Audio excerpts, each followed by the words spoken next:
Ady Endre. Fölszállott a páva.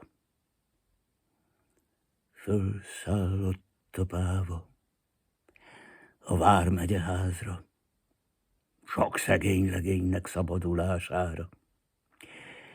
Kényes büszke pávák, napszédítő tollak, hírrel hirdessétek, másképpen lesz holnap.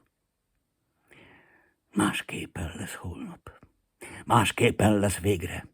Új arcok, új szemek kacagnak az égre. Új szelek nyögetik az ős magyar fákat. Várjuk már, várjuk az új magyar csodákat. Vagy bolondok vagyunk, és elveszünk egy szálig, vagy ez a mi hitünk valóságra válik.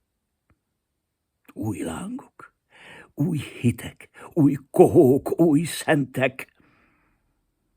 Vagy vagytok, vagy ismét semmi ködbe mentek.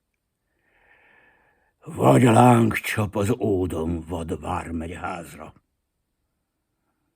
vagy itt ül a lelkünk tovább leigázva. Vagy lesz új értelmük a magyar igéknek,